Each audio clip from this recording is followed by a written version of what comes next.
మరి ఇంకా కూడా చెప్తున్నాయి కదమ్మా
అమ్మా అమ్మా చెల్లి యాత్ర అతి చంద్రగా రావమ్మా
ఏమని ఈ దేవతలకు అవునమ్మా అర్జెంటుగా రమ్మంటే కదా అవును కదమ్మా ఏ కారణం ఎన్నో రమ్మన్నా మా గణాధిపురం నుంచి బయలుదేరే సమయం వదన బయలుదేరే సమయంలో అవునమ్మా ఏం జరిగింది ఈ తూర్పు నుంచి బయలుదేరగా 9 మినిట్లు అవులే మరి పన్నెండు నుంచి బయలుదేరగా బయలుదేరగా దక్షిణ 10 మినిట్లు అవునవును మరి ఉత్తర నుంచి బయలుదేరగా 5 మినిట్లు ఓహో మరి దక్షిణ నుంచి బయలుదేరగా జరిగి 10 మినిట్లుగా ఓహో నా మనసులో ఉన్నాయమ్మా కాబట్టి నేను ఎవరి సమయమున ఇలా సగినములు అయినాయి ఈ సగటులో ఇవి మంచి పట్టారా చెడ్డ పట్టారమ్మా అంటే నేను వైకుంఠపురం నుంచి బయలుదేరే సమయంలో ఇట్లా సగినాలు అయినాయి కదా ఇవి మంచి పట్టారా చెడ్డ నన్ను అడుగుతున్నావు తల్లి చూడమ్మా మీరు దేవాల దేవతలు అవునమ్మా మేము ఈ భూలోకంలో నివసించే మానవులు అవును కదమ్మా అంటే ఇట్లాంటివన్నీ మీకే తెలియాలి దేవతలకే తెలియాలి అట్లాంటివన్నీ ఇవి మంచివా చెడ్డవని మా భూలోకంలో నివసిస్తున్నాం కదా మానవులు మేము చూడమ్మా నేను ఈ భూలోకం దిగొచ్చాను కదా అవునవులే ఈ భూలోకంలో మీలాంటి మానవులు కూడా అవులే మీరు కూడా ఎక్కడికైనా ప్రయాణం సమయంలో అవునవులే సైని జాతర పాటిస్తారు ఒకటి మా ఎక్కడన్నా ప్రయాణం అయ్యే సమయంలో కొంచెం పాటిస్తూ ఉంటారు ఈ ప్రకారం కూడా సైన్యం అయితే మంచి పట్టారా చెడ్డ పట్టారా ఇలా జరిగితే మంచి ఉంటావా చెడ్డ ఉంటావా నన్ను అడుగుతున్నా తల్లి అంటే నేను కూడా మీ దగ్గరనే ఉన్నా కదా ఇప్పుడు అంటే వైకుంఠం వదిలేసి భూలోకంలోనే ఉన్నా కదా భూలోకంలో మానవులందరూ కూడా ఇలా సైన్యాల శాస్త్రాలు పాటిస్తూ ఉంటారు ఇట్లా జరిగితే ఏమంటారో ఏమో ఈ మంచి చదువు నన్ను అడుగుతున్నావు కాబట్టి మా శాస్త్రం ప్రకారంగా నీకు జరిగేది ఒకటి కూడా మంచిది కాదు ఒక్క సైన్యం కూడా మంచిది కాదమ్మా అని దుస్సగినములు అంటారు చెడ్డ సగినములు అంటారు మా శాస్త్రం ప్రకారంగా కాకపోతే ఇక్కడ వచ్చినావు ఎగురుతున్నావు దుక్కుతున్నావు ఇక్కడున్న భక్తులకు తెలియదు ఎవరైంది నీ పేరేమి నీ తల్లిదండ్రులు ఎవరు నీ భర్త ఎవరు నీ సమాచారం కూడా కొంచెం చెప్పు చూడమ్మా నా జన్మల కాదు నా సమాచారం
అవులే నా సమాచారం మా తల్లిదండ్రులు చెప్తున్నా చెబుతల్లి మా తండ్రి గారి పేరు ఏమంటారు? సముద్రం అంటారమ్మా. మీ తండ్రి గారి పేరు సముద్రుడా? ఆ పేరు ఎలా వచ్చిందమ్మా? ఆ పాల సముద్రంలో అవులే.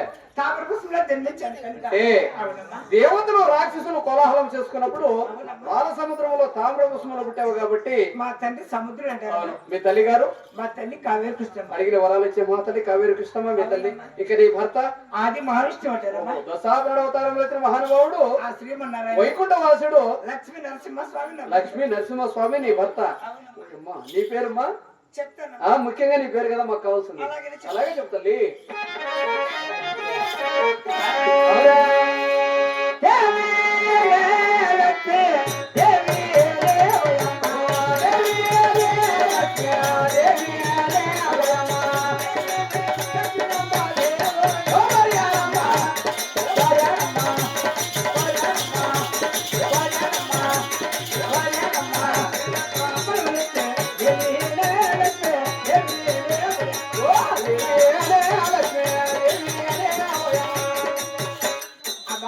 అమ్మా, నా భక్తులంతా ఏమంటారు? నన్ను రకరకములుగా పిలుస్తారమ్మా. అంటే నేను పరిపరి విధములుగా 10 మార్లుగా పలుమార్లుగా 10 నామదేవత పిలుస్తారమ్మా. 10 పేరు పెట్టుకుని వచ్చావు తల్లి. అవునమ్మా. ఆ, చూడు ఆ, ఇప్పుడు ప్రస్తుతానికి ఏమంటారు? ఆది మహాలక్ష్మి పిలుస్తారమ్మా. ఓహో, ఆది మహాలక్ష్మిని కొలుస్తున్నారా నిన్ను? ఆ తదుపరి మరి ఏమని పిలుస్తున్నారు? అలాగనే చెప్తున్నానమ్మా. చెప్పుమా.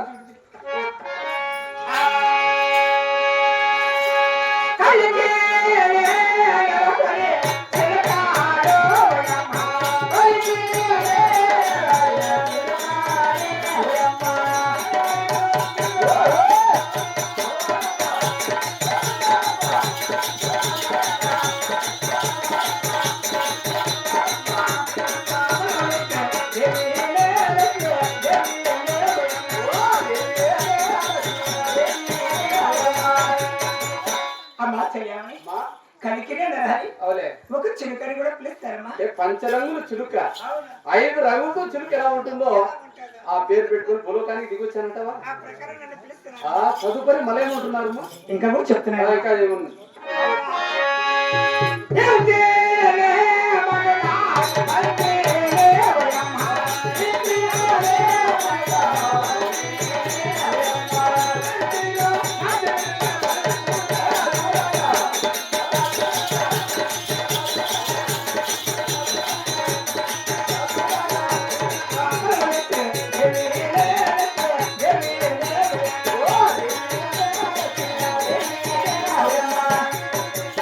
అమ్మా చెయ్యాలి అమ్మా, ఇంతనే మరలా అవులే. మరలా బంతిని కూడా పిలుస్తారమ్మా. అంటే పూలబంతిని పేరు పెట్టుకుని వచ్చానంటావు. అంటే భూలోకానికి దిగొచ్చేటప్పటికి పూలబంతిని కూడా పిలుస్తున్నారు. ఆ ప్రకారం నన్ను పిలుస్తారు. తదుపరి మళ్ళేమంటున్నారమ్మా? ఇంకా కూడా చెప్తున్నారు. ఇంకా చెప్తాలి.